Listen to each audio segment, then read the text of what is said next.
I held my cell phone high in the air to get the optimal angle and snapped a photo of me sticking my tongue out.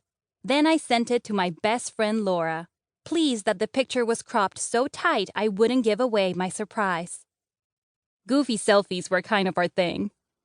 So we're creating weird popcorn flavors, jalapeno was a current favorite, putting glitter on everything we owned, including sneaker soles, competing on game nights, I dare anyone to stack a Jenga tower higher than me, sleeping in my treehouse, which we also glittered, but I'm hoping my dad doesn't find out about that renovation, and creating one-of-a-kind birthday surprises for each other, which I was doing right now. The point is, when you're best friends with someone for 6 years, you have lots of things.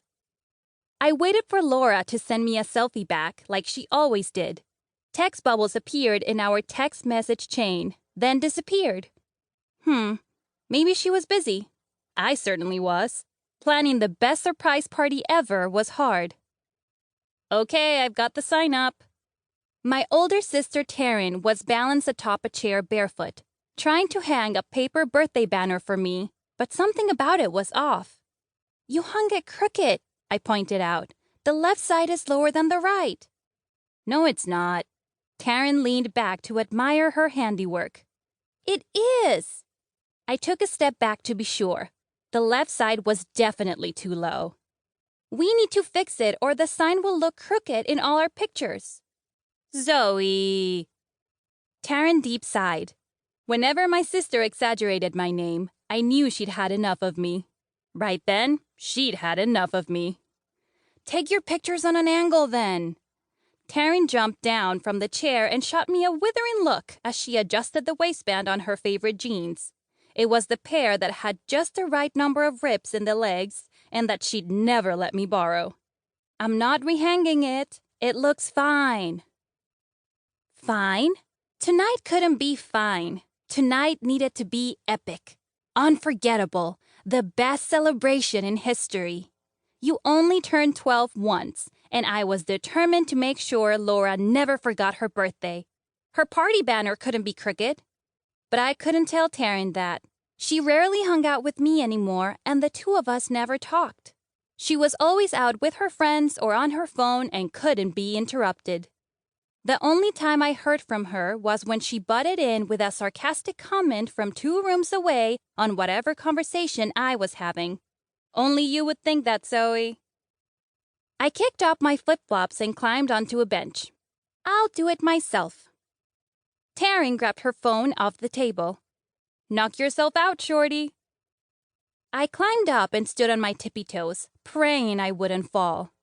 The bench was slightly slippery from the bleach scrub down we'd given it earlier. I always associated the smell of bleach with the cabanas at Nickerson Beach. My family had shared a bungalow with Laura's family for the past 5 summers. It wasn't as fancy as it sounded. It was about as big as a shed, the showers were cold, and the one electrical outlet was used to power the mini fridge and the toaster, leaving nowhere to charge your cell phone. But I still loved the place. Growing up 15 minutes from the ocean was one of the perks of living on Long Island. In the summer months, Laura and I spent every waking moment at the bungalow together. But that summer, my parents decided we needed some quality family time. For 3 weeks, they took Taryn and me to every Civil War battle spot in the South while we lived off the fast food chains along I-95. Meanwhile, Laura had been here, without me. Sure, we were still renting the bungalow with Laura's family, but keeping best friends apart for 3 weeks was just wrong. Once we left, I kept up the texts and calls, but Laura was too busy most days to FaceTime or text me back. And I knew she was legitimately busy. She'd tried out for the community production of Annie and scored the part of Molly. Every day while my family and I were on the road, I watched her Snapchats and Insta stories, and it looked like she'd had fun going to pool parties and sleepovers. Sometimes her life looked so amazing. I had to wonder if she was putting on a show for her followers. She had triple the amount I did, but I never brought it up.